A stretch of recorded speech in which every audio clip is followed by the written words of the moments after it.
someone.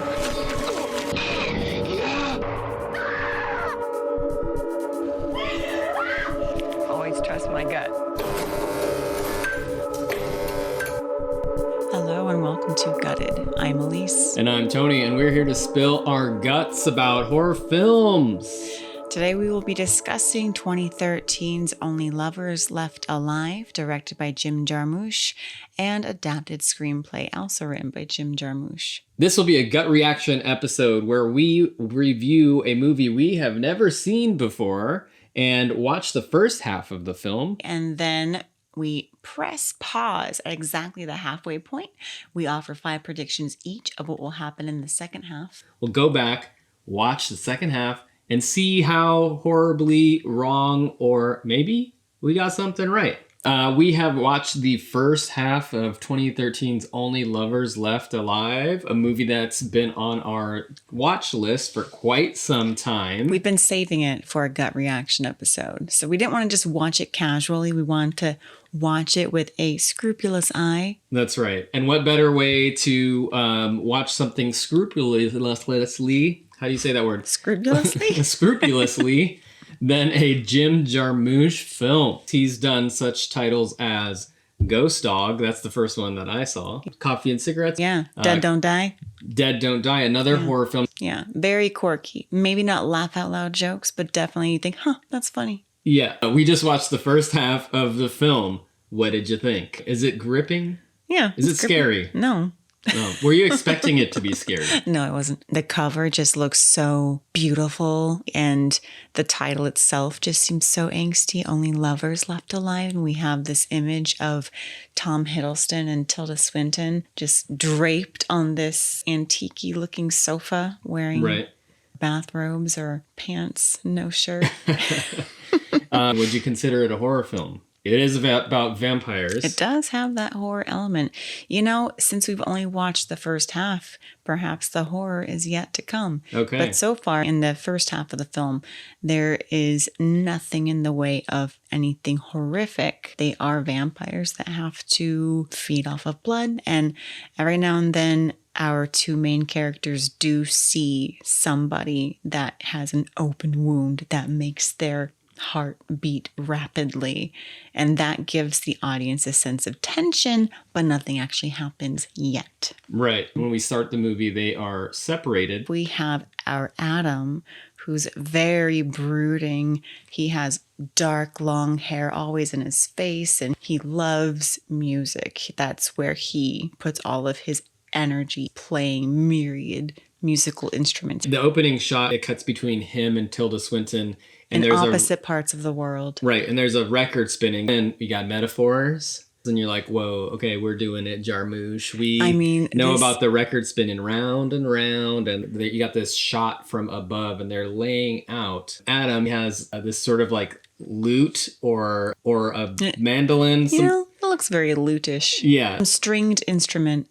That you would see in the Shakespearean days. It looks very lutish, yeah. Tilda Swinton is just dressed in this insanely cool robe. And they're just kind of passed out. They look like heroin addicts. So you get your dual aerial shots that are just spinning and cycling closer and closer towards our central characters. Mm-hmm. And I would have to say this is probably one of the coolest openings I've seen in a long time. With a great song. I don't know what the name of that song was, but it was a pretty good one. That was a good song. And I was like, I don't want to look it up because I don't want anything to get ruined. But we'll look it up after. We'll look it up after. Second but half. I was like, we will report back. We will put that song in our list of scene songs. Songs that make or enhance a scene because the song is so cool. Yeah, and this could also go on a list of good openers. I'm just saying. Yeah, really good opener. But I was like, good. I applauded Jarmusch in this moment. I was like, okay, I'm hooked. I'm ready for the rest of this movie. It better be as equally cool and beautiful. And so far, it's pretty good. I'm actually really enjoying this. Yeah. I'm glad that we saved this. When I'm watching this film, I kind of feel like I need to do a little bit of studying and homework beforehand. Because Jarmusch has a way of dropping these little nuggets of information that are either connected to some sort of rock and roll history or literary just history history in general. There's like from the dawn of time history nuggets. I'm just like, oh, I'm sure this is going way over my head. I'll read it later on the IMDb trivia page. That's right. But it's great because you kind of get this glimpse into why they are so bored and languid. It appears as if they have been alive for quite some time because they keep dropping these little nuggets. It's like, I was hanging out with Nikola Tesla and like all of his previous heroes now gone were these famous scientists throughout time, which makes you think, oh, interesting. If we are really watching Adam and Eve, the quote unquote first couple, that is a story deeply rooted in religion. Mm-hmm. And all of his heroes are deeply rooted in science. That's why I was kind of wondering, are we going to take it literally? Like we think that this is the first man and woman in that, creationist story? Or are they more pseudonyms or more nicknames that they've given each other? Or maybe is it just like a clever thing that Jarmusch is doing? I don't know. I kind of want to believe that it's them. Wouldn't that be awesome if Jarmusch is just like, yeah, Adam and Eve, they are vampires and they are deeply rooted in science. Yet they are part of the creationist story. Yeah. Okay, I see what you're doing here, Jarmusch, making me do homework and thinking about stuff. Exactly. Like, why do they have to be exclusive or separate? Could there be a world in which they both exist and Adam and Eve are vampires? Well, I do love that. That sounds later. Okay, what else is going on? We get one of our first supporting characters played by Anton Yelchin. I love Anton Yelchin. I loved him in Green Room and another movie called Rememory with Peter Dinklage. I didn't see that one, but Green Room was great. Yeah. Anton Yelchin plays our supporting character, Ian, who seems to provide Adam with all of his new toys. All of his collectibles. He collects vintage guitars, amps. The place where he lives is like a hoarder's paradise, but if you were like a cool record collector, musician. Like a cool hoarder. Yeah. If you were a cool hoarder. I want to see that episode of Hoarders. Yeah. But he's also very crafty because he's tinkered with electronics in a way where all his friends were scientists. He learned a lot. Yeah, that's true. He had nothing but time. He even has a Nikola Tesla coil running his apartment. Yeah, he made it himself with, I'm sure, very detailed instructions from Nikola. So Ian can provide Adam with almost anything that he wants. And before Ian leaves, he requests a bullet made of strong wood, cased in brass, but the bullet itself must be wood. And Ian's like, yeah, I can do that. Why not? Yeah. He just gets stuff and gets paid. Yeah. At first I thought maybe he was his manager because he's like, man, Adam, your music is awesome. People love it. They really want to see you perform live. And Adam's like, nah. And Ian's like, it's just going to make people more interested in your music if they don't actually know who you are. Right. I think you're right. Yeah. I don't think he is the manager. I think he just is almost like his familiar. He acts as if he's a familiar. He does all the bidding for the vampire. He does. Meanwhile, we cut back to Tilda, who is wandering the streets of Tangier at night. And she's just dressed in the complete opposite color palette as Adam. She's in all whites and creams. Her hair is white. Her hair is white. Everything about her is very light except for her eyes. Her eyes are dark. And oh, wow. they're like these buttons, these like little beacons into her soul. I was really fixated on her sandy platinum white hair. Yeah, her very It looks like she puts that dry conditioner. Lots of dry shampoo. The sandy look, the beach look. Yeah. That product. I think that was very in 2013. Tilda Swinton is just the kind of actor that has such a striking appearance. The two of them, they're just oozing coolness. You're so intrigued and captivated by both of them. Like, oh man, I wish I knew either one of you or both of you. So we have Adam and Eve. We have black and white.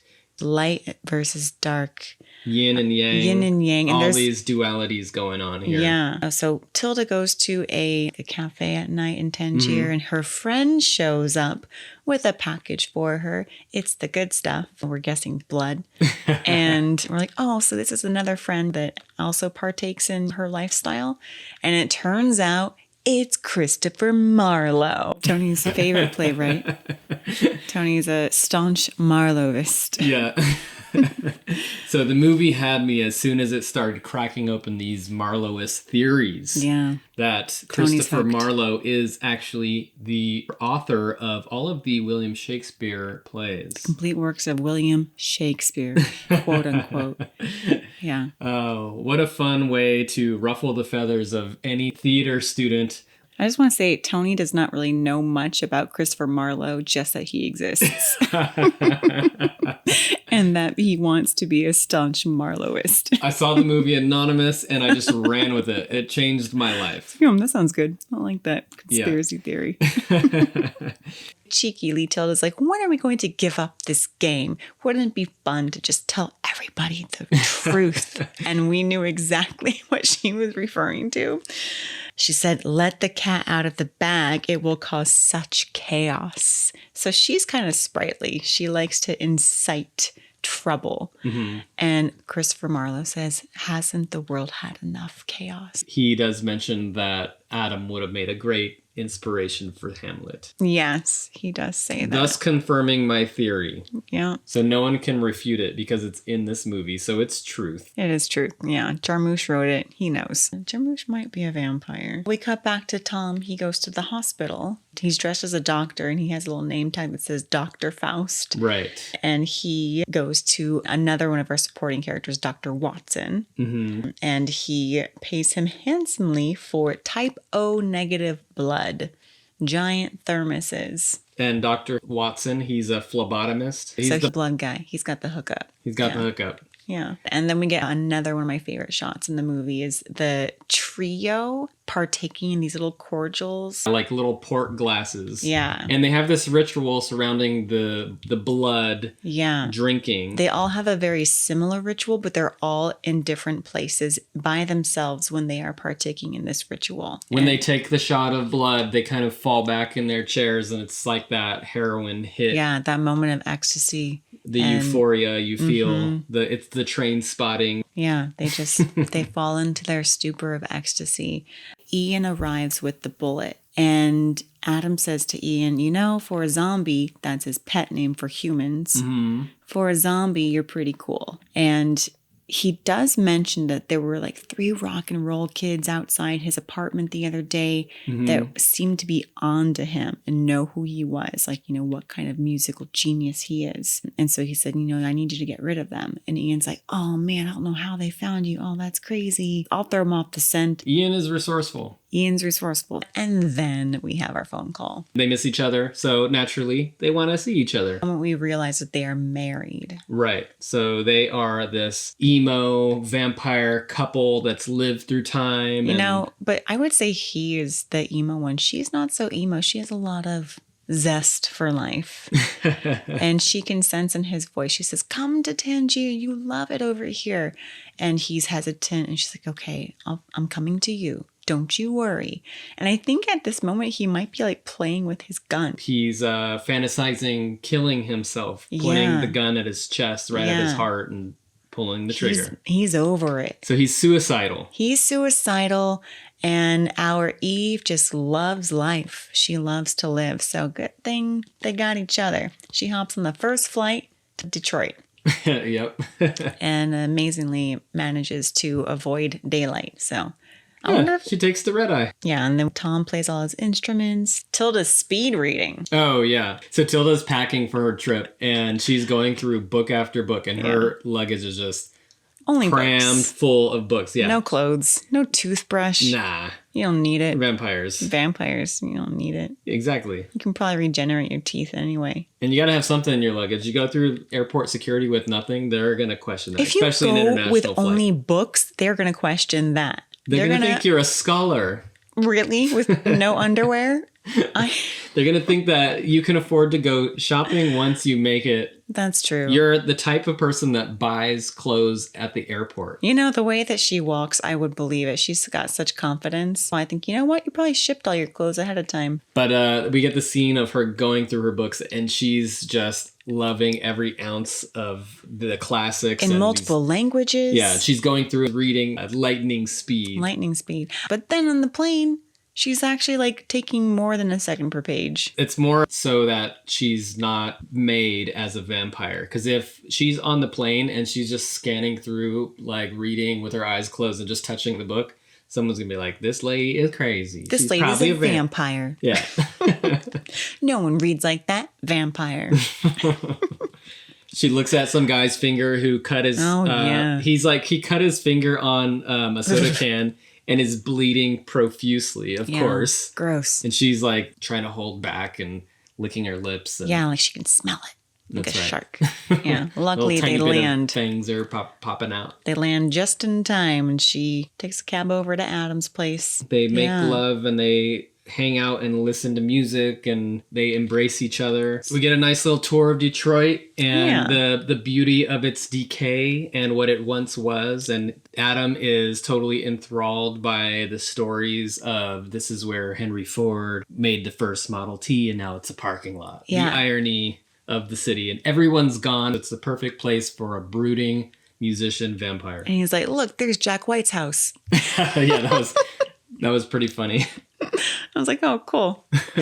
He loves people from all time periods, not just in the past. They marvel at how run down the city is, but Eve does say it will have a revival because it's near water. Is she spewing out some vampire knowledge, or is she like the cycle continues? We've seen the ebbs and flows of history. She recognizes patterns. She knows patterns so well because she's been here throughout time. We go back to Adam's apartment, and they, of course, are playing chess. Every movie with two great minds, they have to have a literal chess match. Eve is like, so what was Lord Byron like? Yeah, and Adam's like, don't talk to me, I'm concentrating. And she keeps trying to talk to him, and he's like, I'm busy.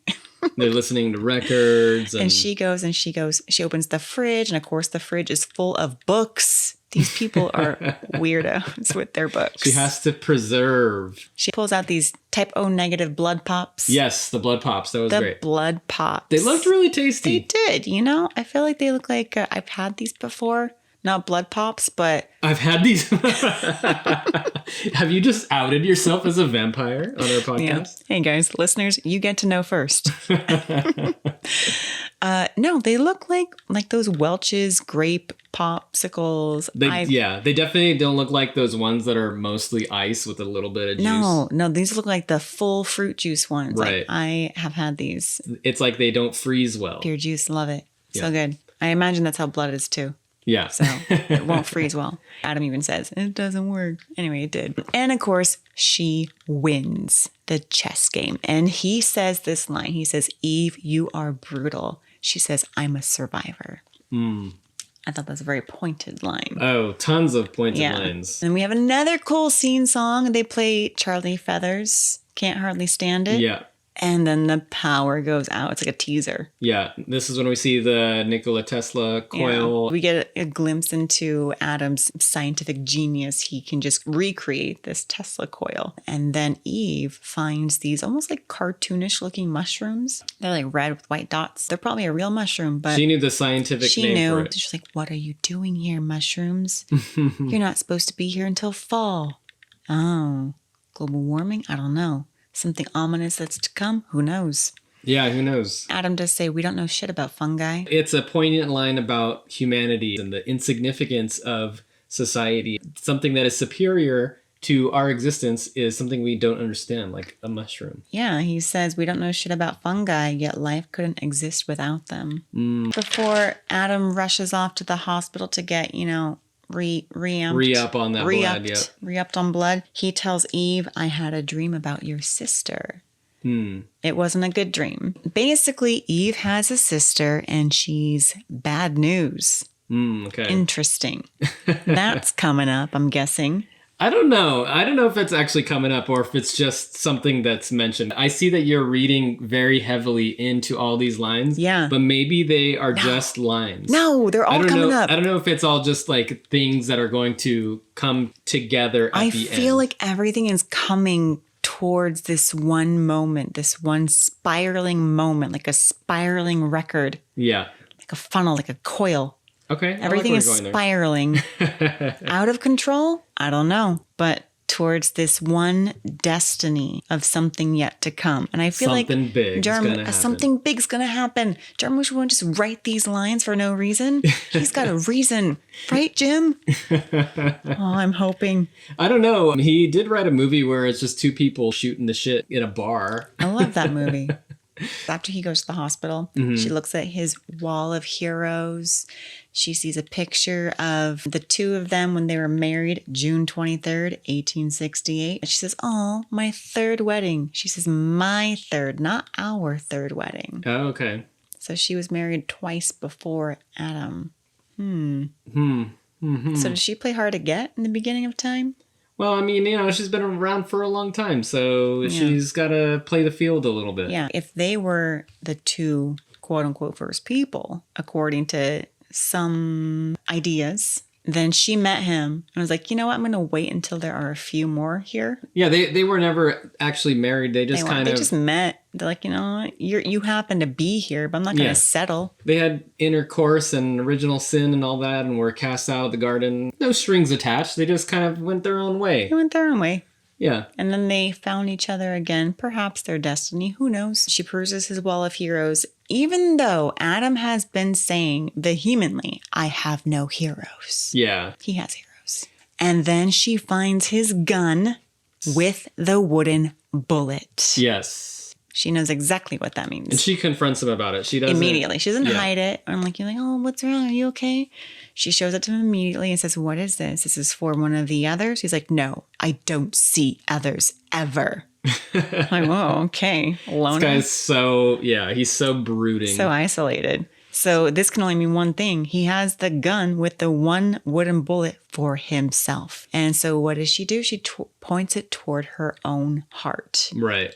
And Adam's like, no, don't you ever. He does a fast motion vampire slap out of the way. Yeah. Yeah. We get some little effects where it's like... But she's also mentioned that he has this cycle where he hits lows and then goes high. He's suffering from vampire...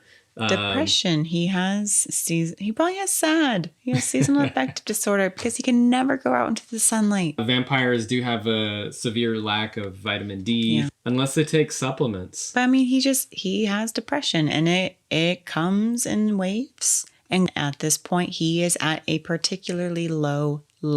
Right. I feel like he's tried this before, so she kind of knows how to handle it. Yeah, she does. And she almost scolds him. She says, what is with this self-obsession? You could be spending your life appreciating nature, nurturing kindness and friendship, and dancing. Okay. And then she's dancing and then we stopped it. We had to stop. Yeah.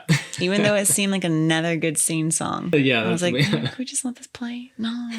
Nope. Rules are rules. We stick by the rules. We stop it at the exact halfway mark. In the movie, there's not a ton going on. There's a lot going on. There's a lot going on. Under the surface. It's bubbling. Bubbling, yes. That's why, I mean, right now, no, it is not a horror film, but something is definitely bubbling. Mm-hmm. Something is rotten in Denmark.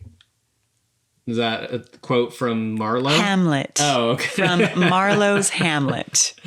Yes. I should know this because we have talked about Hamlet on this podcast before. We have. We're just going to change this to it. The Horrors of Hamlet podcast. I don't know much about Hamlet, so... You know a lot about Hamlet. But not next to a Hamlet scholar. If I could live as long as Tilda Swinton in this movie, then I would be a Hamlet scholar. You can be a scholar of all. I will. Thank you. A couple of things that I wanted to point out before we watch the second half. Mm-hmm. We are watching a film that has a lot of layers, a lot going on. You have to really pay attention to the details to enrich your viewing experience. It's quite different than a lot of the movies we've covered, which have been the slashers. Yeah, very fast-paced. These movies that are more just about gore. Movies where you can kind of zone out for a couple minutes and come back and the same thing's still happening. Or a movie that's trying to scare the shit out of you. Yeah.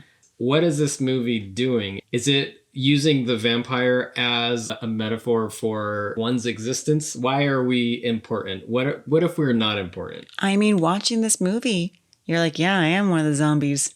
Yep. So you relate with the zombies. No, I mean, I don't want to relate with the zombies, but I am one of the zombies. Even though I am one of the zombies, I'm watching Tom and Tilda and I'm thinking, yeah, you're right. We suck.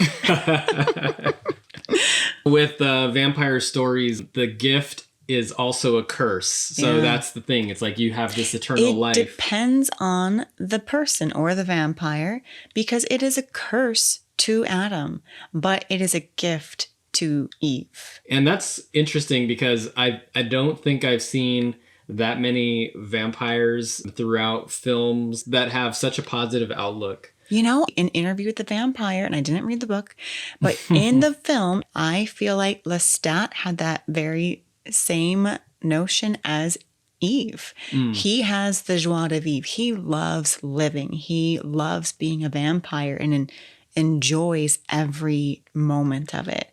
And it's Louis who is guilt-ridden and he feels like, I don't want to be in this existence forever. This is not a gift. This is a curse. In that one too, you have the duality of dark versus light, depending on what you view as light.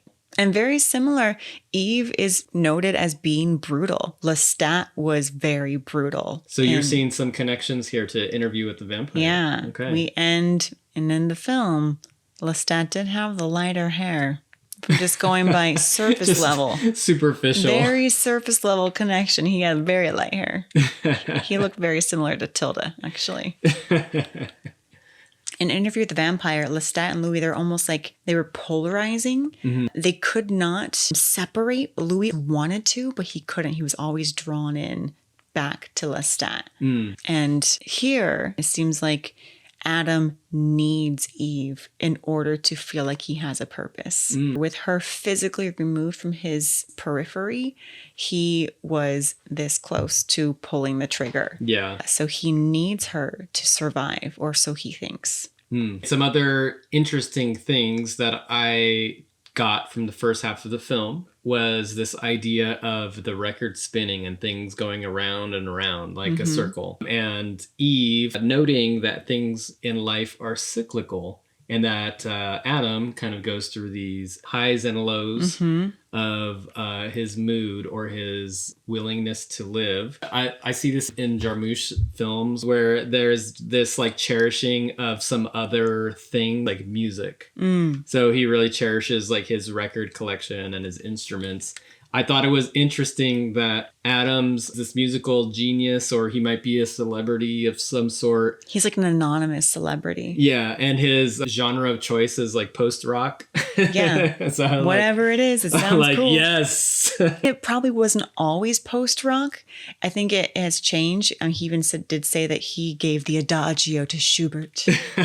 So he sees this post-rock as the pinnacle, at least at this moment, of music for him, for his 2013. creation. Yeah. And he's inspired by funeral songs from the 15th century. Could you imagine if he's this musical genius and his style is like some Eminem style rap?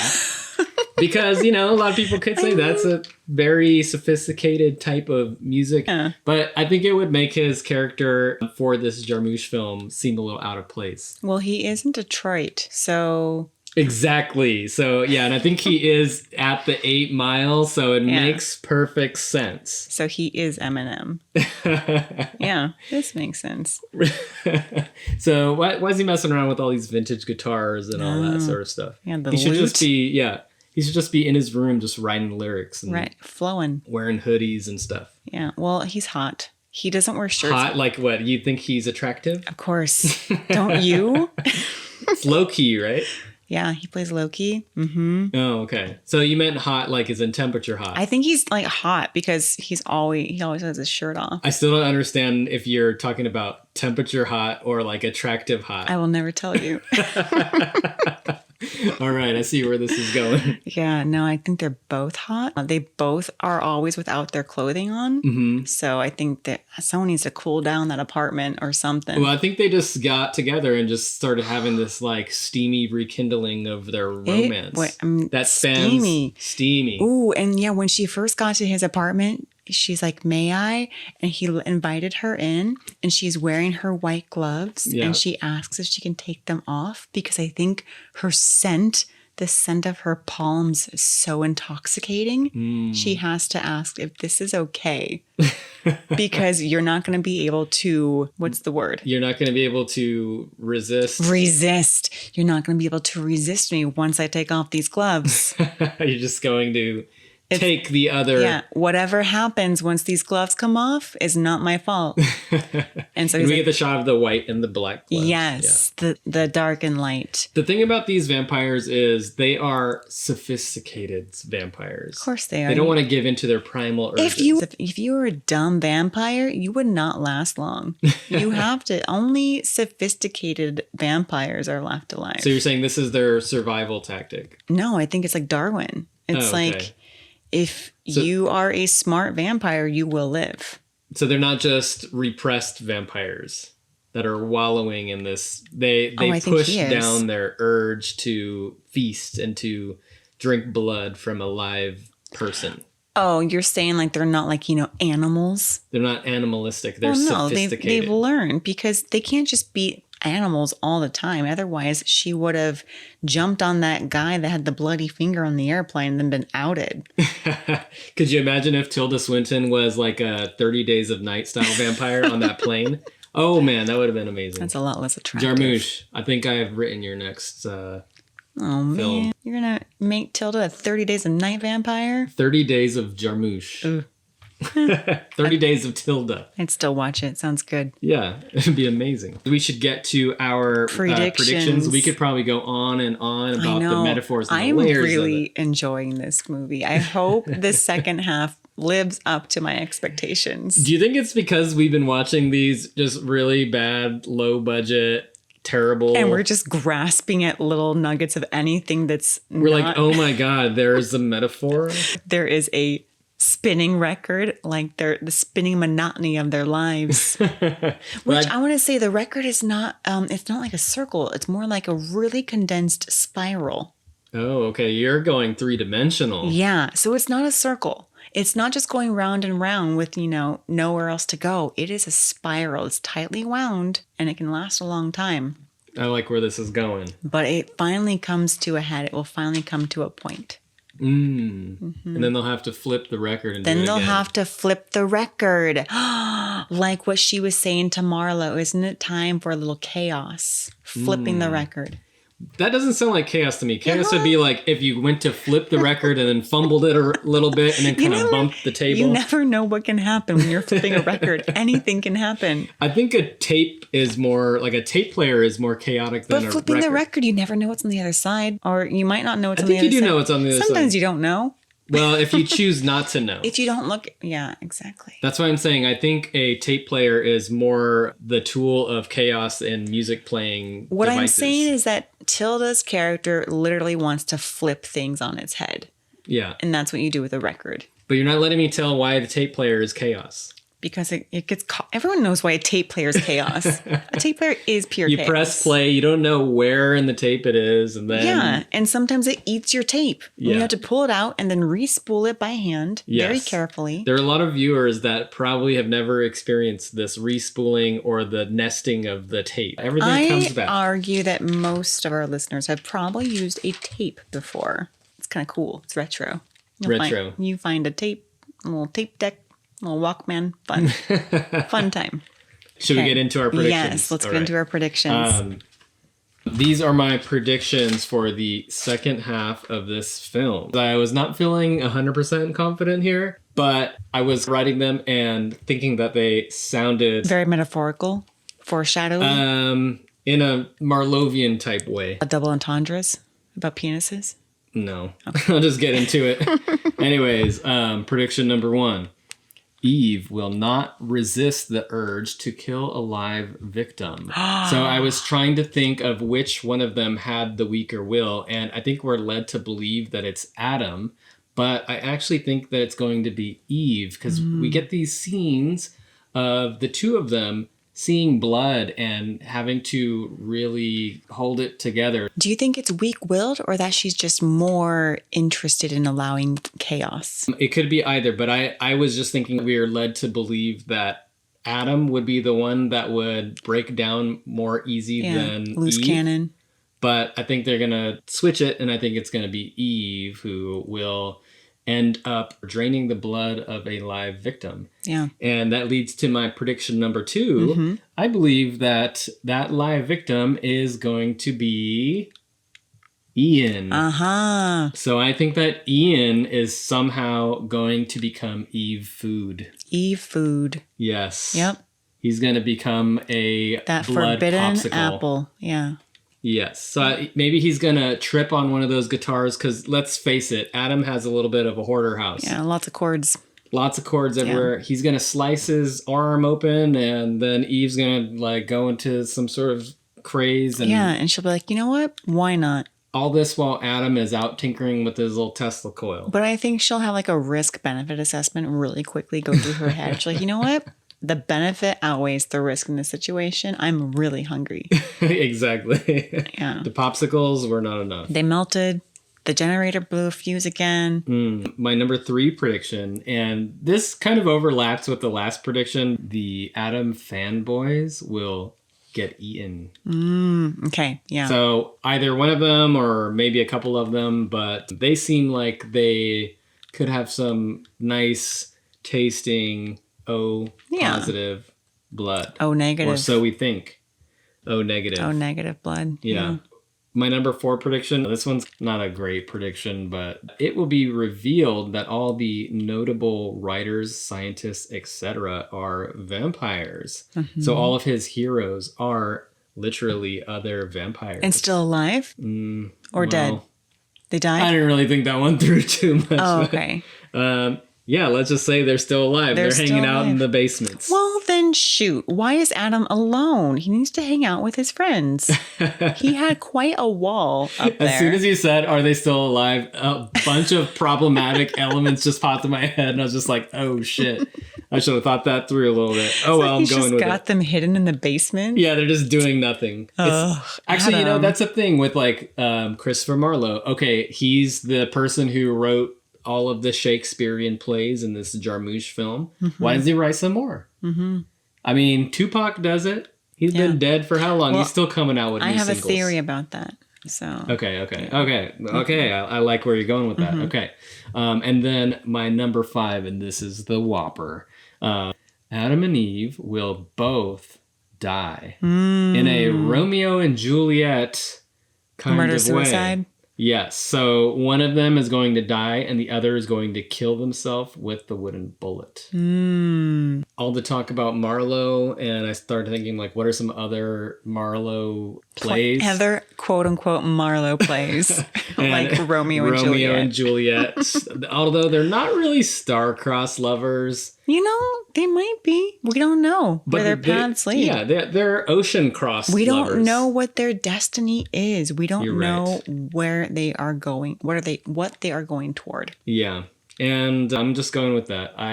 After we started discussing the film and the metaphors a little bit, I wasn't feeling as great about my predictions. But who knows? You never know. I might get a point. You never know. That title is just there to throw us off. Yeah. Only lovers left alive? Not. Damn, I don't think any of mine are going to come true. Jarmusch tricked us. All right. All right. Well, here are mine. Number 1. Ian has been telling the rock and roll groupies where Adam lives in exchange for money. Oh, so he's like getting money from Ian. No, wait, he's getting money from the rock and roll guys and from Ian. That's why when Adam was going to give Ian that second wad of cash, Ian was going to turn it down because he felt guilty. Because he's already getting money from the rock and roll groupies. Okay, but how is that going to add to the plot of the movie? So, prediction number 2. Okay. Adam will find out that Ian has been betraying him. He's not a cool zombie like he thought. Oh. And he's going to eat him. So Ian's going to eat Adam? No, Adam's going to eat Ian. All right. So because at first Adam's like, you know what, for a zombie, you're all right. And so once he finds out that Ian is not the zombie he thought he was, he's going to have to eat him. He's going to have to kill Ian because Now it's like, well, shoot, there are no good zombies left. And there was is one. this the point that starts the chaos in which This might start the chaos. Okay, yeah. okay. Adam finds out. He's almost heartbroken by it. Actually, I kind of think that he might suspect. Do you think that when he finds out that Ian is not who he says he is, the record's going to skip? Ooh. Or Ian bumps the record player and then scratch, like, fumbles and then knocks over all the guitars and... Slow motion, all his records break. Yeah. Maybe. I don't think this chaos. is the complete chaos moment, though.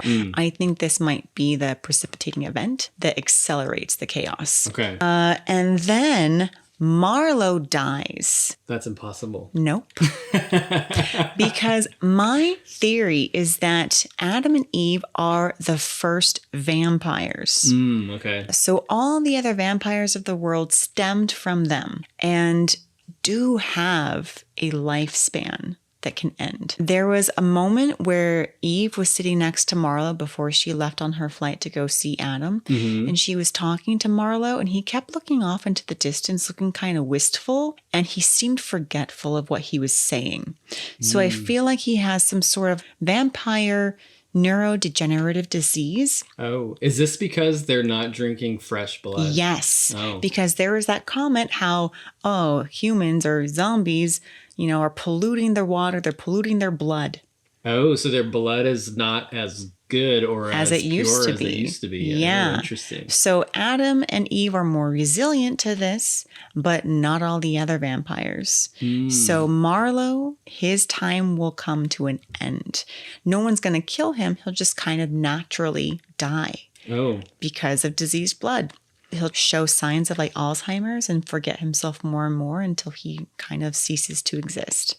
Interesting. I imagine if he had some buddies, he would have made them vampires and they would be around. His entourage. Yeah. His bandmates. He would have had like this really awesome entourage of like Nikola Tesla and Edgar Allan Poe. Edgar Allan Poe was up there. Yeah. But not Shakespeare. Not no way. Shakespeare. That hack. So his heroes were vampires, but their time ended. Marlowe's on his wall too, but Marlowe's time is coming to an end as well. Prediction number 4. Eve's sister comes into the mix. And her sister, I'm thinking, must be a Spitfire. More so than Eve.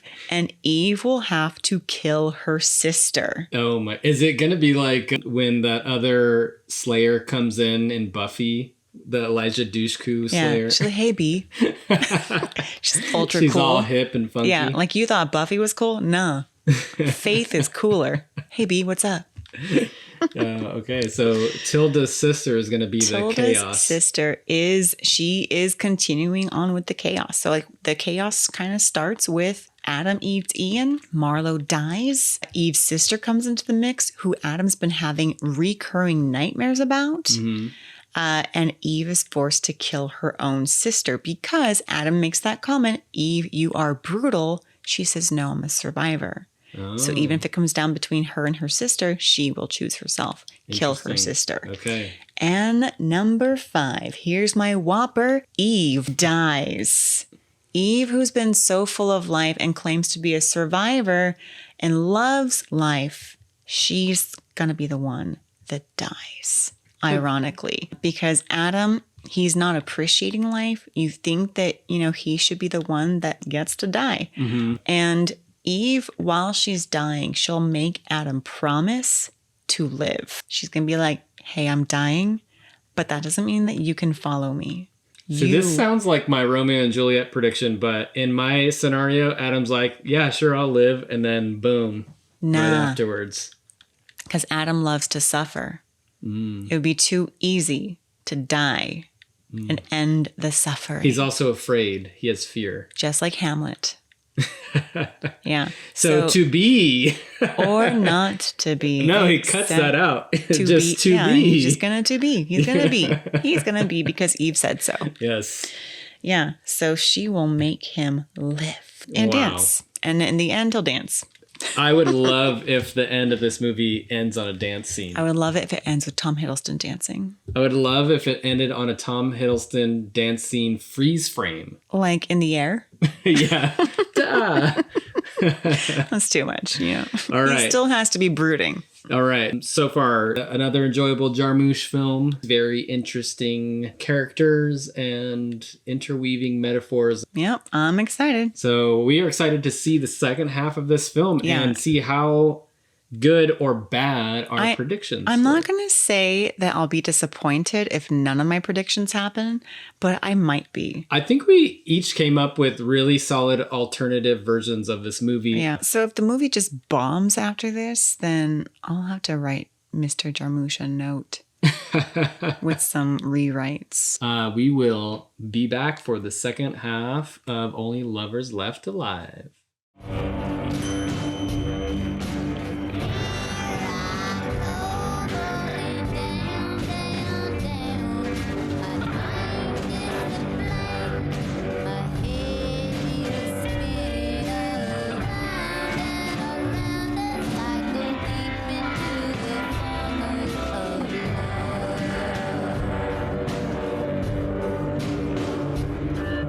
We just finished the second half of Only Lovers Left Alive. It was a pretty good time. Yeah. Would you agree?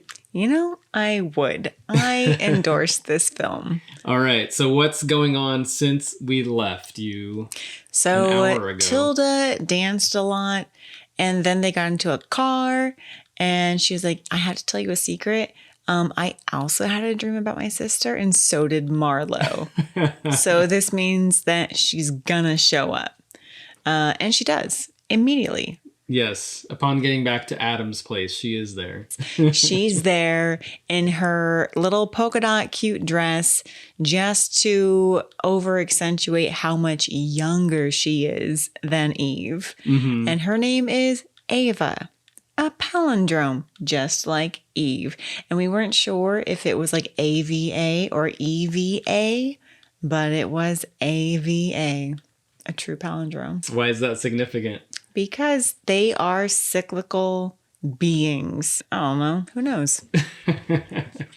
According to tidbits on IMDb, Jarmusch did not intend for Adam and Eve to have these biblical names. He was actually naming them after some characters in a Mark Twain story. It sounds bogus. Totally I feel bogus. like he's trying to skirt a question there. Oh, because yeah. you can't have the name Adam and Eve. No one can have the names Adam and Eve and not think of the biblical reference. I think he's trying to be coy. I think he was trying to be coy. Definitely. So we're on to you, Jarmusch. If you had to guess, how much younger would you say Ava is? Like 500 At least years? 500 years. 500. At okay. least 500 years. Okay. Yeah. But wait, no, I think she said they are blood related. So maybe like 12. 12 years. Yeah. Okay. They could be related by blood, like a blood pact. Like they drank each other's blood. Yeah. Like blood brothers. Yeah. But blood sisters. All right. So either 500 or 12. Not sure which. Ava's there. And of course, she is the epitome of younger sister exuberance. She's wearing her tight polka dot dress. She wants to go dancing. She's flirting with Adam very overtly. Eve is like, whatever. She kind of accepts it in some ways. She does. Oddly, Eve does not get jealous, but Adam is almost like, you know what happened last time? And I'm like, no, what happened last time? I'm really curious. Seems like sometimes Adam can't control himself or doesn't trust to control himself around Ava. Did you think that Adam and Ava had hooked up before in the past? No, I didn't think that. What? At all. I thought that she's clearly a vampire who is still feeding on humans and they're like, that's so 15th century. And causes some sort of disruption to their lives. Because they're very cautious. They vet all their blood. They get it from blood banks. They make sure that it's O negative with no diseases. Yeah. Or pollution. Whereas Ava's more willy-nilly. She's young. She's like, I will take a risk. She's willing to get that blood hangover. I know. She's willing to drink blood straight from the source. Yeah. She's just a troublemaker. She's annoying to Adam and she's like playing his music without asking. She invited herself in, which is a big vampire no-no. Yeah. Even her sister is like, hey, you know it's bad luck to cross a threshold without being invited. She's like, whatever. Who's going to get me? And there she's like, where's the blood? And they're like, we're not telling you where the blood is. We're going to give you a dose of blood and don't ask for I any really more. thought she would get into their blood supply and deplete it, but she never did. I was kind of surprised that didn't happen. They were very cautious. Well, because they probably knew that she would. They knew her. Yeah. And she's like, what? You're still mad about what happened 87 years ago in Paris? And I'm sure it's in the IMDb trivia tidbits, but I'm like, what happened 87 years ago in Paris? She's like, I've been living in LA, living my best life. And Adam's like, zombie central. So cynical. Like having these little lines that are not like you're laughing out loud. Like if you're in a theater, you will say, you will have at least like 2 or 3 chuckles. So your neighbor can hear you chuckle. So they know that you got it. They know that you know. Exactly. Exactly. Yeah. They go out to this music venue. There's a rock band playing. We're like, oh, I bet you we're going to see those fans of Adam's. Yeah, because Ian is there. I'm like, Adam, why would you invite Ian? Maybe he was already there at the You club. know your train wreck sister-in-law is there. Why would you invite poor impressionable Ian? He likes Ian. This is really Adam's fault. What is going to happen is Adam's fault. Anyway, Ian's there. And what I love about this scene is that Eve, Adam, and Ava are all wearing their shades in this dark nightclub. And then there's a moment where Ian kind of looks around and he's like, oh, yeah, you guys are doing the shades thing? Cool. And he puts on his shades. He's like, this is what you were doing? All right, cool. I'll do it too. He really wants to be Adam's friend. He really does. And then I'm like, oh, I really like Ian. Yeah, he's a good guy. At this point, you're like, oh, I really like him. But you know what's going to happen because Ava is prodding him with her gloved hand. That's only bad news. Yeah, I would say I pretty much knew exactly what was going to happen. Everyone knows. By this point, we're like, ugh, Adam's not going to eat Ian. Ava is going to eat Ian. Yes, and exactly. she does. So disappointed. But we do kind of get a glimpse that Ian is selling Adam's unmarked records to fans. Right. Like, all right. So he is kind of betraying Adam's trust. Nothing really came about it. Adam and Eve both recognized what was happening, but they didn't say anything. Yeah. Then they all go back to Adam's place. I'm like, again, strike number 2, Adam. You should have said, Ian, go home. Go home. I will see you like tomorrow. He's Stefan Urkel. Yeah, go home, go home, go home. Exactly. And he never said that. I was like, Adam, this is still your fault. And then Adam and Eve are about to go to bed. And they're like, okay, Ian, you should really go home now. And Ava's like, no, don't go home. We're just going to hang out and talk. Yeah. And for some reason, Adam and Eve go off and leave Ian by himself. And as an audience member, you're like, this is bad news. Yeah, you totally know what's coming for him. You know what's coming. And you're like, irresponsible Adam. If you really didn't want Ian to get drunk from... He did tell him several times and told Ava several times. So at a certain point, it's just like, all right, yeah, whatever. But that's not do what fair. you're going to do. Ian doesn't know that Ava's a vampire and is going to eat him. Why wouldn't Ian stay there? He thinks Ava just wants to hang out with him and maybe more, but not eat him. That's a scene where there's like someone irresponsible that you know is going to hook up with someone else. And then you need to get aggressive and be like, you know what?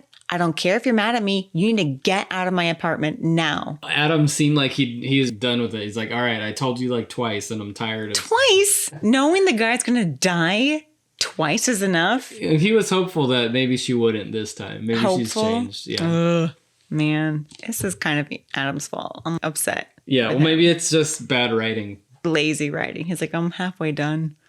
Just get through this.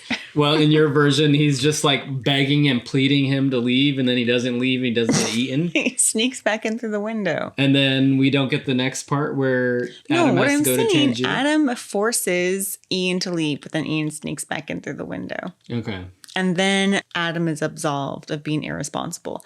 Anyway, they go to bed. And of course, Eve wakes up. She's like, I'm going to go give my little sister a nightcap. And walks into a living room of bedlam. Not only are all of Adam's records smashed, as predicted, but Ian's dead. Pale, dead. And he's just laying there on the couch with the 2 bite marks in his neck. 2 bite marks, yeah. And drunk Ava, like, what? Don't bother me. Yeah, she's like, oops, sorry. She's like, what? He was cute. They get mad at her and like, go back to LA with all the zombie scum. She's like, oh, you guys are mean. She saunters off. Anyway. The scene does play out though. Like she hooked up with his friend. Totally. Yeah. Eve is worried like, you might have gotten a disease. And it's still that whole scenario. Yeah. Little sister hooked up with somebody without using protection. Right. So now Ian's dead. They're sitting on the couch, Adam and Eve, and in the middle is dead Ian. Dead Ian, yeah. And so it does really cause some chaos in Adam's life where he has to uproot and he has to leave. But first they have to take care of the body. Take care of the body. You can't just leave a body in your apartment. Yep. So rotting. they roll him up in a carpet and they shove him in the back of a trunk. They shoved him in the back of his own car. And then they took him to some abandoned building and dumped him in an acid-laden ditch. Maybe it was like battery acid. Oh. But whatever it was like toxic sludge and he just dissolves instantly. Yeah, Ian dissolves instantly. No more Ian, no more skin. Eve says, well, that was an image. Yeah. Oh. They're so sophisticated. Yeah, that was an image. I just love when like Adam walks into the living room and sees Ian. He's like, you drank Ian. He was expecting it. Like, of course, you drank Ian. And I'm like, okay, Adam, if you expected this. He was hoping that she would know better. But I was testing you and you failed. Exactly. And my friend is dead. Oh, well, he was stealing my music anyway. Maybe why he allowed it. I think so. I think he was going to really eat him because Ian was betraying his trust. So Ava did it for him. That's why I have to absolve him of this poor judgment call. I think it would have been really bad for the movie if he's just berating Ian to get out of there. Get out of there. She's a vampire. No, there have been vampire movies where the vampires have to show their merciless anger in order to get somebody to leave for their own good. It's very noble. He should have. Like the Dark Knight, you know? He seems a little too like grumpy to be that noble. Oh my God, he's so grumpy anyway. He's grumpy the whole movie. Why wouldn't he be grumpy one more time? Anyway, Ian could have lived. Adam didn't want him to. And then Tilda gets 2 first class overnight flights back to Tangier. Yeah, they're independently wealthy. They are independently wealthy. First class. Back to Tangier. They get to Tangier and they are pooped. They haven't had blood. They haven't had their blood yet. And they're looking for Marlo, who has the hookup. They can't find Marlo. And they're like, shoot, where is he? And they bang on his door. And his tutor, his tutie is there. His tutie? His protege. His protege is there. Yeah. And he's like, oh, my teacher is not doing well. They go into his apartment and Marlo looks like a bag of dust. Yep. And I think Adam even says, what is this quintessence of dust? Some Marlovian word with a Q. Anyway. And Marlo's like, I'm about to die. And he does. Not before he references his picture of Shakespeare with like a steak knife through his forehead. Whoa. Those Marlovians. Insufferable. Anyway. I'm sure plenty of people wrote bad reviews on this movie just based on the fact that they are supporting the Marlovian theory.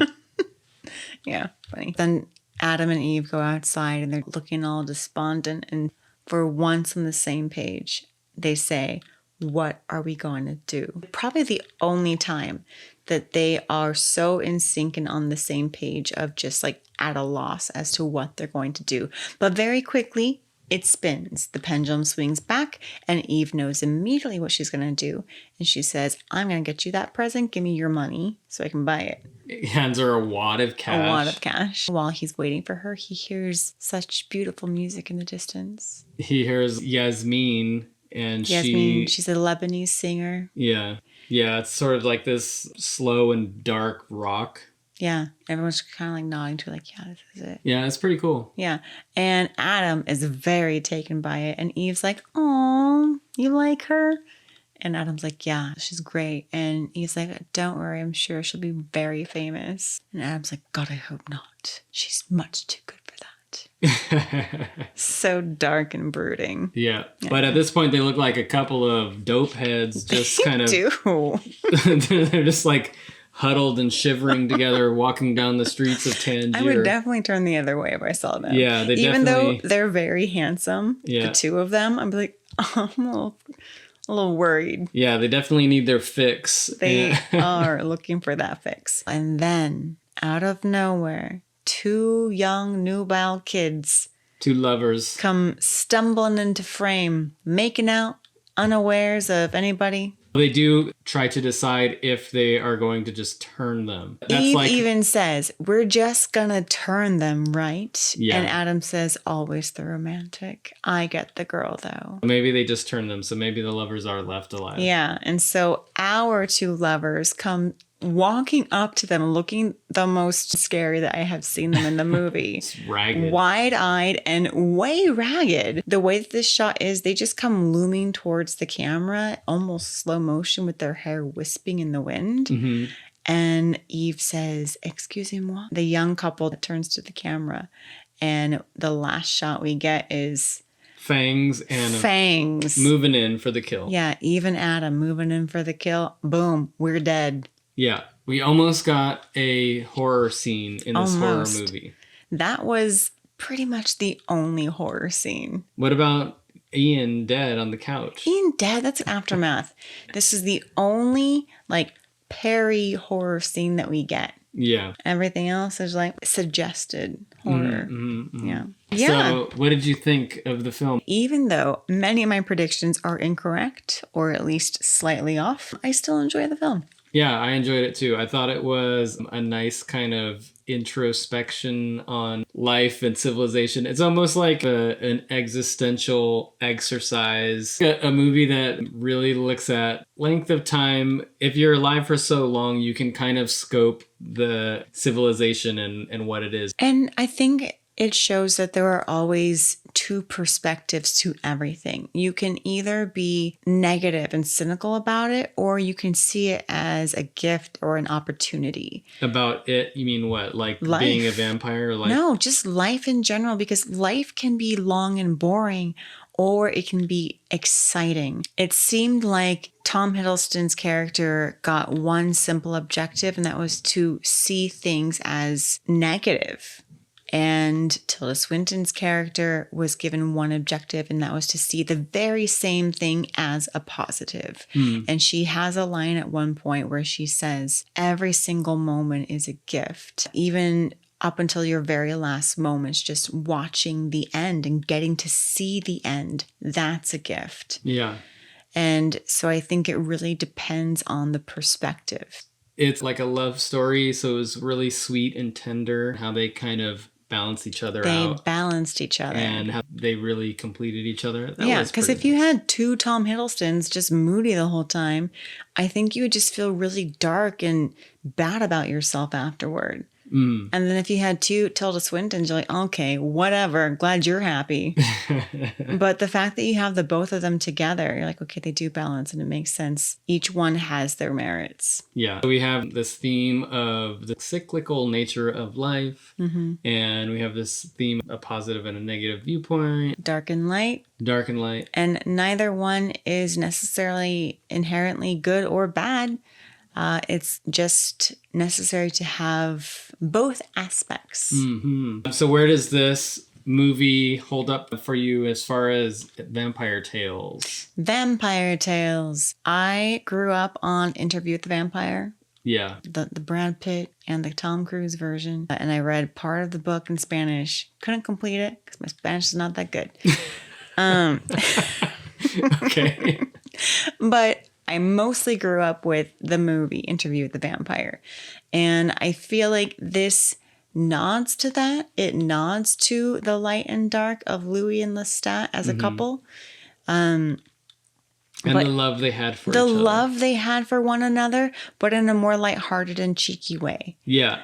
So the love that Louis and Lestat had for one another, it borderlined on tumultuous and, to use a commonly used word today, toxic relationship. But this relationship took that one and made it more complementary and healthy. Yeah. So I enjoyed that. What do you think about the idea that it is a type of creature or monster that is found in horror movies, but I wouldn't necessarily consider this a horror movie? Yeah, so it makes it more relatable because we get these characters without so much of the horror, then the audience is allowed to relate to them more, even though technically as an audience member, we are all the zombies. We are all these negative characters. I think we still relate to these two characters more than the beings we actually are supposed to be in this movie. It's like two vampires who are appreciating different aspects of what it means to be alive or to be a human. They're appreciating time. Yeah. They're allowing time to exist because they are vampires. They don't feel like they have to live in a fast-paced world. Right. They're allowed to just sit and watch like a boring public access channel. And they're allowed to sit and do they do that? You know, I think it only happened in one of the deleted scenes. There's a deleted scene where Adam was watching a public access channel about ants. Yeah.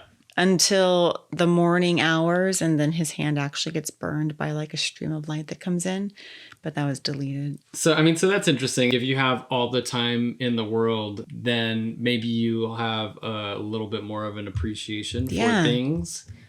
Yeah. So for music, in Adam's case, it's science and literature, and from Eve, it's an appreciation of nature and also literature.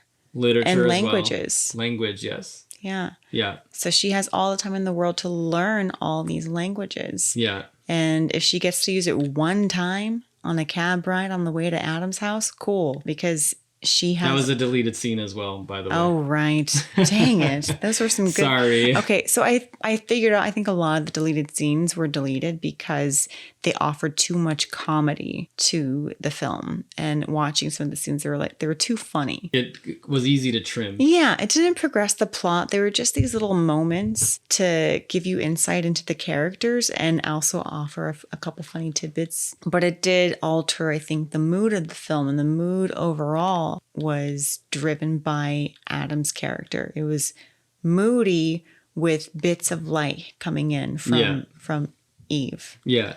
And I found this movie to be a little less overtly funny than The Dead Don't Die. Yeah. They pushed the comedy a bit more. And I think that might be why I overall did not walk away solidly enjoying The Dead Don't Die. Yeah, so this one was more subtle. This was more subtle. And I think because it allowed the moodiness to take over with small hints of humor, I love that so much more. Yeah. Whereas The Dead Don't Die, it was more hitting you over the head with the comedy of errors in this apocalyptic situation. Yeah. I will let you start with the predictions. My first one, Ian has been telling rock and roll kids where Adam lives in exchange for money. Yeah. Well, in the club, he exchanged an unmarked album for money with some dude, and the dude turned his head and recognized Adam. Yeah. I think we can assume with the subtext that Ian was telling the rock and roll kids where Adam lived. Yeah, and led to almost nothing. But nice but little. I think that still happened. Character thing. Do I get a point? Yeah. I don't know if I believe. Do you believe that I get a point? Yeah. All right. 1 point. Might be my only one. 2, Adam will find out and kill Ian. That did not happen, so cross that off. Well, we both guessed that Ian was going to get killed by a vampire. We got the wrong vampire. We both got the wrong vampire. 3, Marlo dies. Got it. Got it. Vampire from like a neurodegenerative disease due to bad blood. Yeah, he did. He said he got some poisonous blood. Good, solid prediction. Thank you. 4, Eve kills her sister. Nope. She gets to live and frolic off to LA. And kills her mojo. Makes her mad. Yeah, but that doesn't quite count. And 5, Eve dies, but will sacrifice herself and make him promise to live and dance. No. Definitely that could have happened if that couple didn't show up at the last moment there. Yeah. She'd be like, I will let you drink from me. I mean, they did obviously drink from each other when they first met up. Did they? Because they had blood on their blood or cold sores. But I think he had a little bit of blood in the freezer or in the fridge. Oh, like he they're had a just little like stash. they're just like drunk and sloppy. I think if vampires drink from each other, that's like a no-no. All right. Yeah. Anyway, so that didn't happen. Yeah. But I get 2 points. 2 points, pretty good. Is that all 5? That's all 5. All right. So for my predictions, I predicted that Eve will not resist the urge to kill a live victim. That was a poorly worded sentence, but that did happen. They did end up killing a live victim. They do. At the very end. They do, yeah. Yeah. So I get a point. That's there. a point. Oh yeah. And I put that Ian will become Eve food. I should have just wrote that Ian will become food. I know. And I would have gotten it. Damn it. We were too detailed. Too detailed. It feels more satisfying if you are detailed and then you get it. I agree. Yeah. So that's no point there. I put that the Adam fanboys will get eaten. That did not happen. Did not happen. Although I kind of wish it did because nothing really happened with those guys. Well, they get to be disappointed. There was one look of disapproval and then that was it. No, it was more like a look of like, I know you and I have your album now.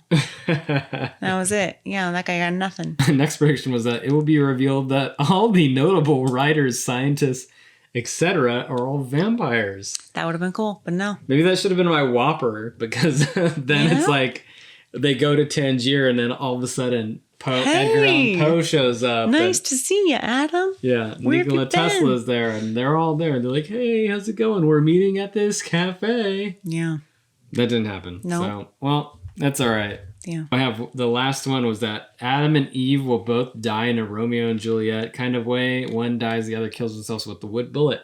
They kind of dropped the wood bullet after she confronted Adam. Yeah. Yeah, I thought maybe he would like sneak it on the plane and I mean, if he got that on the plane, I'd be very disappointed in TSA. Because it was still encased in brass. I guess the whole point of that, having the gun and the bullet, was so that Eve could confront him about his depression. And him being like, isn't this being scared? You have this bullet with the intent to use it. Yeah. So, yeah, that didn't happen. So I get 1 whole point. Whoa. I actually won? You won with 2 points. I won with 2 points. That's right. Wow. All right. Well. You know your Jarmusch. I know my Jarmusch. 2 out of 5. Yeah. Awesome. I have 2 essay questions for you. Why do you think Adam and Eve were separated in the beginning?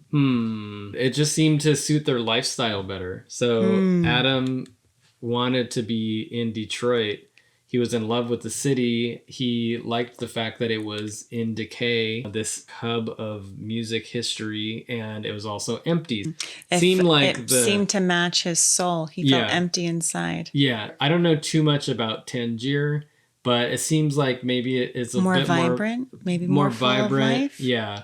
Cooler robes available. Yes. So, and Christopher Marlowe was there. Exactly, yeah. And if Eve is such a literary buff, then of course she's going to want to be where the best writer of all time apparently was living. All right, last question. Which character from this movie would you go to dinner with and why? I'm going to go to dinner with Ava. She seems crazy. Oh my gosh, I knew you would pick Ava. She's a loose cannon. She'll probably end up eating me. She would eat you for sure. But, I'm sure it'd be a good story. You're dead. I'll record it. You'll tell no one. Dead men tell no tales. Then I can finally deliver my Randy tape. What Randy tape? My Randy from Scream. What? If you're listening to this tape, that means that these are Tony's rules. Rule number 1: don't go out with a vampire who is a loose cannon. Well, okay, I'm not gonna go out with Adam because he's too whiny. Whiny? He's a bit broody. I would go out to dinner with Eve. She seems like a good time. Exactly. But that's my answer too. Yeah. No. Scratch that. Oh, is it because that's my answer? I'm going to dinner with Marlowe. He's dead. Well, before he died, right. I want to know all about why he did what he did and how he did what he did. Okay. How? So you can do it? Yeah, I want to carry on his legacy. It's going to be like Saw, where Marlo is Jigsaw. You're comparing Marlo to Jigsaw? He pretty much was Jigsaw. No, Jigsaw wishes he was Marlo. Anyway, okay, fine. I will let you choose Marlo because I know you're a big fan. Yes. I still choose Eve because she seems like very accepting of other people's viewpoints, whereas I feel like Adam is very brooding and interesting, but is very singular in what he believes, and he doesn't seem to want to accept other people's viewpoints unless it's Eve's. When you say viewpoints, do you mean what they're going to order for dinner? Because you were talking about going to dinner with them. Yeah, you're going to go to dinner. You're not going to talk about your dinner. That's just like something I took that as like Adam is more likely to judge what you order. Oh, he probably would. He would judge everything He's about you. He's going to be like, fish and chips? Are you sure about that? That's a lot of grease. You would be very captivated with how great his hair looks and his bone structure, but he would be putting you down the whole time. You're like, oh, this is awkward. I'm attracted to you, but also I feel insecure. So, but Eve, I feel like you would have a good conversation and she'd be like, yeah, I validate what you're saying. And now here's what I'm saying and how I'm right because I have lived centuries longer than you have. And I would be like, okay, that makes sense. I think when I initially chose Ava, that was just more of like for shock value. Yeah, of course. But my true answer is I'm going to go to dinner with Marlo. Yeah, that's better. And he's a good guy. Ava seems like a good guy. Yeah. I like Marlo. Now we are going to move on to our award ceremony. Who or what is getting the golden gut in this film? Oh my gosh. I have to pick the hair. The hair. The hair. The hair of whom? Of every vampire in this movie. Like Eve and Adam had the best hair. It was just like long and bristly and dry, but still looked really cool. It made me feel like I could have dry hair and look as cool. Maybe not as cool, like a fraction of cool. But their hair just made them look effortless. I don't know. It kind of looked ratty to me. It looked ratty, but confidently ratty. That's true. Yeah. Yeah. I've never been as envious of ratty hair before. I'm going to give the golden gut to more of a technical aspect. I really loved the shot that was from above and spinning. That first shot. Yeah. They did it a couple of times. This shot where the camera is on the ceiling looking down at either Adam or Eve. Mm-hmm. And it's spinning around, mimicking the record that spins and spins. Yeah. And I thought that summed up the film for me. Yeah. And that first scene where that happens, the entire duration of that song, which we looked it up, is a song originally sung by Wanda Jackson, I think in the 50s or 60s. And then Jim Jarmusch's band Squirrel with an umlaut. Squirrel. Over the umlaut over the U, took the song and slowed it down significantly to kind of mirror the length that time seems to take. So that was a nice opening shot. I thought it was a really nice introduction to each character and how they live. And for the film, like the whole tone of the film, it like hooked me. Yeah, definitely did. Yeah. Mm-hmm. So I'm giving the golden gut to that shot. That was a good one. I might change mine. The hair, terrible idea. Okay, next we have the best intestines. Who gets the award for the best, saddest, or most gut-wrenching death? You know, there weren't many. You got 4 to choose from. You got Ian and you got Marlo. And you have the couple at the end. But they might not die. They might get turned. I mean, that's undead. So that's just like dying. Yeah, I can't count them. To me, it's really between Ian and Marlo. All right. So it's a toss-up. It's a 50-50 between Ian and Marlo. Who are you going with? I'm going with Ian. That was sad. Yeah. Like, even though you knew he was going to die, to just see him pale, dead. Yeah. Poor Ian. At least Marlo got to drag out his death scene. His was more like he welcomed it. He welcomed it. He was very poetic. I think he quoted some things.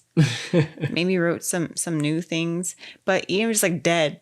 Done. Yeah. Too sad. Yeah, that's pretty sad. I'm going to agree with you there. Yeah. I think that Ian's death well, necessary for the movie was... he deserved more.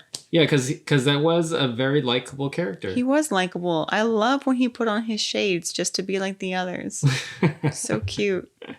Ugh, he deserved a better death than that. Therefore, he gets the best intestines for being humble about his death. Not many deaths in this movie. Not many. We're used to covering movies where there's at least 10. At least 10. Okay, the axe. What is the one element or character of this film that you would give the axe to? Maybe I would just give an axe to one line. Not even the whole line. Just like the beat that happened after it.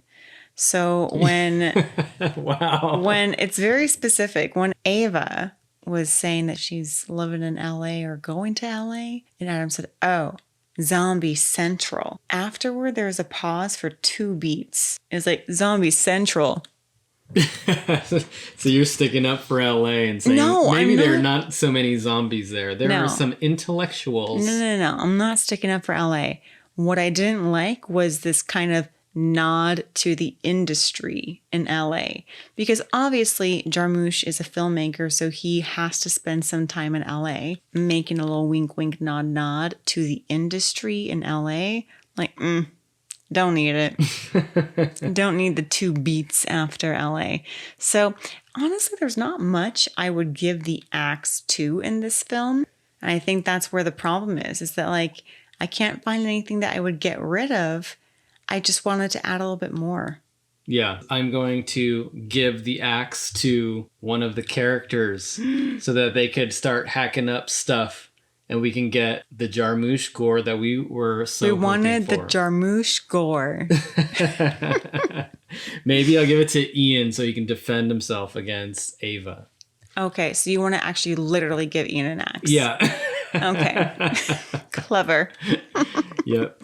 All right, the axe is given to Ian. Yes. So he can use an axe. We are horror fans, and while we also appreciate movies as such, a certain level of us is here for the gore. The gore and we the need sleaze. that cathartic rage. Yeah. Cathartic sleaze. Yeah, this was more of like a brooding existential... Which is very fun. Very fun. Very fun. But I will say that Ava... If somebody, that's so sad. It was so mean to say, but yeah, if somebody hacked her, like, okay.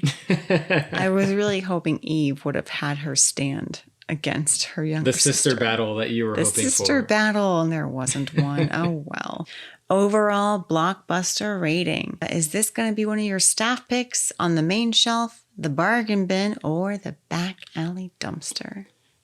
For me, it's not quite a staff pick. I really enjoyed it, but I think I'm going to stick with the main shelf on this one. Yeah. If it was just that opening scene, it would be on a staff pick shelf for sure. That'd be a short movie. Yeah, it would be. But I loved that opening scene. It was so good.